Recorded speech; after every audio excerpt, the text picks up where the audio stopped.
servir au crédit, non? Enfin, c'est un asservissement aux banques, on peut le dire comme ça? Alors, heureusement pas tout à fait. On n'est pas encore dans la situation américaine où là on dépense plus qu'on ne gagne et on vit totalement à crédit. Là, en France, on aime bien le crédit parce que c'est assez facile et les banques aiment bien nous proposer du crédit parce que ça leur apporte de l'argent. Alors, il existe plusieurs types de crédits. Donc, il y a le crédit à la consommation classique que vous souscrivez auprès de votre banque. Bon, là, il y a quand même quelques démarches à effectuer, ce qui veut dire que c'est pas un acte impulsif.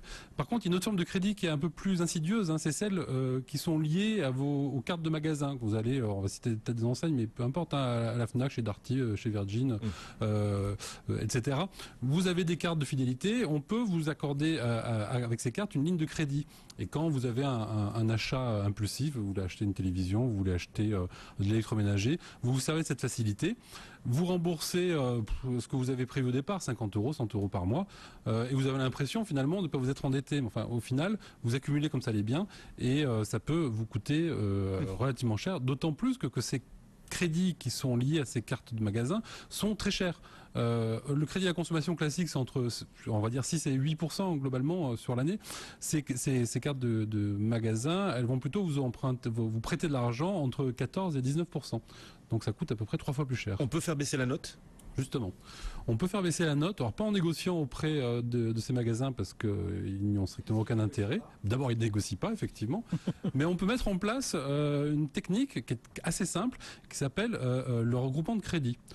Donc c'est une technique qui, en fait, est sur le papier très simple à mettre en œuvre. Vous allez voir votre banquier ou un autre banquier, peu importe. Vous lui dites, voilà, j'ai souscrit au cours de l'année ou au cours des années qui viennent de s'écouler 2 crédits à la conso et 3 crédits cartes de magasin. Ça me fait trop cher. Le banquier va vous proposer de vous accorder un nouveau prêt sur l'ensemble des sommes que vous devez à ces établissements.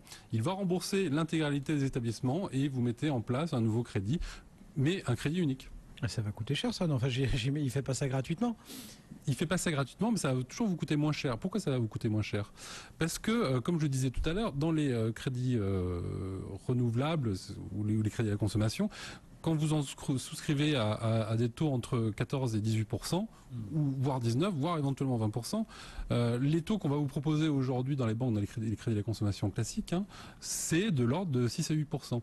On rappelle que depuis la loi Lagarde, on peut souscrire un crédit à la consommation à hauteur de 75 000 euros. Avant, c'était 21 000. Donc 75 000 euros, ça donne une enveloppe suffisamment large pour rembourser la totalité de ces créanciers et de mettre en place un nouveau dispositif. Et au final, vous allez pouvoir faire des économies quand même assez substantielles. On a fait un certain nombre de simulations.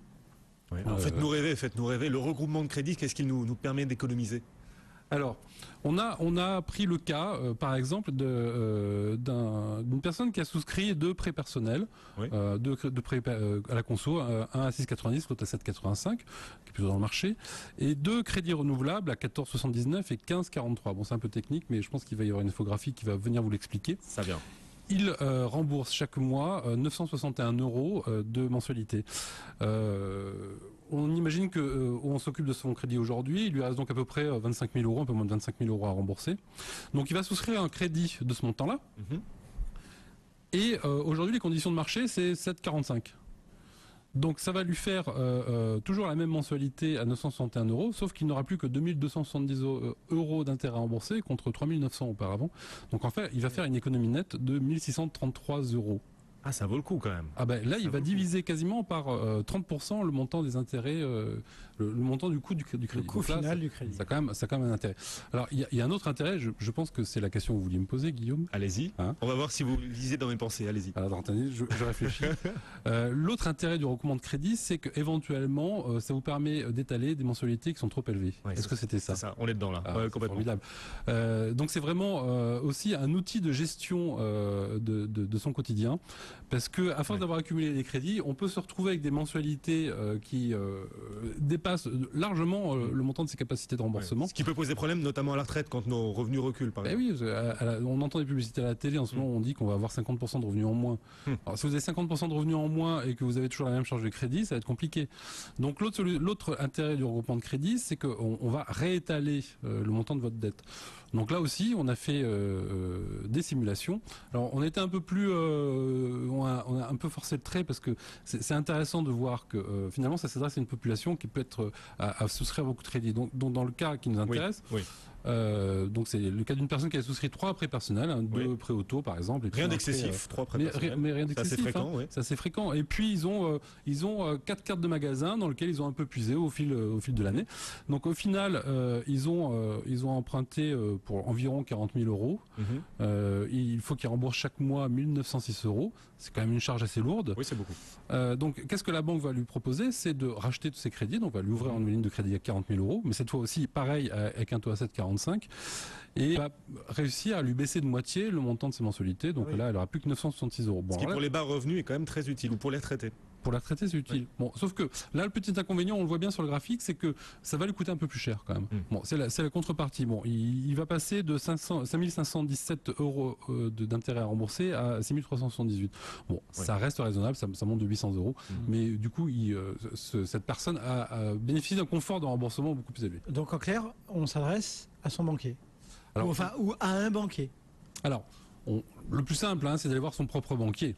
Évidemment, mais rien n'interdit d'aller voir la concurrence. On n'est pas dans le cadre du crédit immobilier où on est quasiment pieds et poings liés avec son banquier. Là, c'est du crédit à la conso, donc toutes les banques acceptent de faire du regroupement de crédit.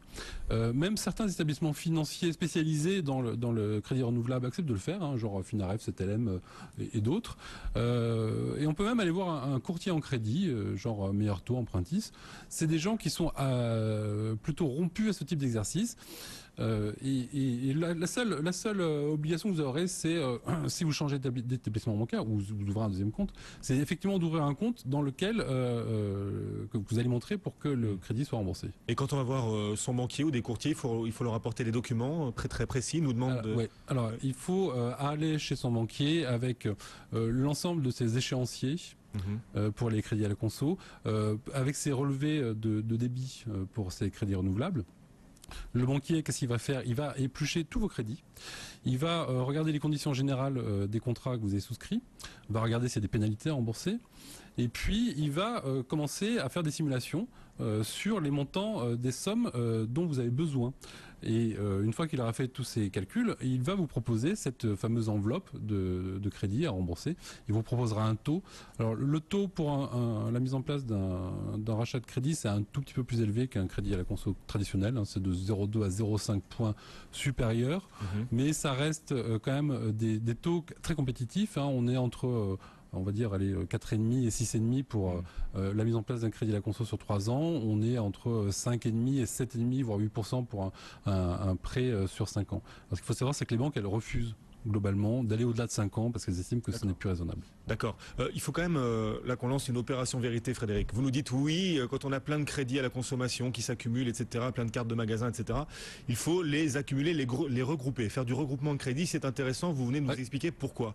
Est-ce que tous les regroupements de crédit sont rentables et rapportent de l'argent? Ou est-ce qu'il y a des pièges à éviter? Alors, déjà, la première chose, ça n'a strictement aucun intérêt de regrouper des crédits pour lesquels les conditions financières sont plus avantageuses que les taux de crédit actuels.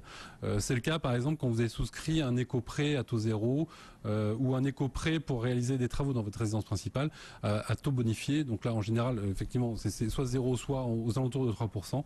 Donc cela, ça n'a strictement aucun intérêt de les regrouper. Et puis, ce qu'il faut savoir, c'est que quand vous souscrivez comme ça un nouveau crédit, vous allez payer des frais. Ça, c'est inévitable. Les banques ne sont pas des philanthropes, ça on le dit à peu près chaque semaine. Donc il y a des frais de dossier, tout ça, bien sûr, donc ça renchérit le coût de l'opération. Il va y avoir des frais de dossier. Il y a éventuellement des frais de rachat du crédit à la consommation antérieure. Et c'est pas neutre, parce que c'est des frais qui peuvent coûter entre 0,5 et 1% du montant des intérêts restants dus. Donc il faut bien faire les calculs et il faut regarder si l'opération est rentable. Alors s'il faut savoir, justement, j'anticipe encore votre vous êtes un véritable devin, la pitié du magazine Le Particulier. C'est que, heureusement, les banquiers ont quand même des obligations. Et donc, depuis le 1er octobre 2012, les banquiers doivent vous fournir un document très précis sur lequel ils vous simulent l'ensemble de l'opération, le coût financier de l'opération, le montant de la mensualité avant l'opération, après l'opération. Il n'y a pas de mauvaise surprise. Il n'y a pas de mauvaise surprise. Donc, on peut quand même être clair, c'est pas non plus un mode de fonctionnement à ultra recommander. Enfin, je veux dire par là, vous avez dit conclure un contrat, un prêt à la conso à sa banque, c'est un acte un peu réfléchi, alors que les cartes de magasin, c'est un achat un peu impulsif, et c'est vrai qu'on vous demande pas grand-chose sur les cartes de magasin. Bah non, on vous demande votre bulletin de salaire, et puis c'est tout. Mais ce qu'il faut savoir surtout, c'est rapide. Donc on pourrait se dire, j'accumule comme ça plein de prêts faciles auprès de toutes mes enseignes, et puis après je vais finaliser tout ça à la banque de manière plus raisonnée. Il y a quand même des risques et des coûts. Mais bien sûr, il faut être extrêmement prudent. Je reviens toujours sur ces crédits renouvelables, parce que comme vous le dites, ils vous demandent quasiment rien. Donc surtout, ils vont pas du tout regarder votre taux d'endettement actuel. Il suffit totalement de savoir si vous êtes déjà engagé dans d'autres crédits. Donc le regroupement de crédit, c'est une solution à mettre en place quand vous sentez que vous avez un peu dépassé la ligne rouge. Mais la vraie bonne démarche, c'est de justement pas trop emprunter, ne pas multiplier ces lignes de crédit. Moins on a de crédit, mieux on vit. Voilà, c'est simple que ça.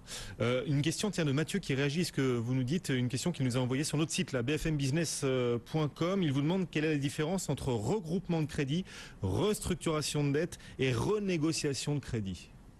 Alors effectivement, on peut utiliser les trois termes indifféremment, mais sauf que ça ne regroupe pas les mêmes notions. La renégociation de crédit, c'est plutôt utilisé dans le cadre du crédit immobilier. C'est en fait revoir à la baisse avec son banquier le taux de l'intérêt qui est pratiqué sur le contrat.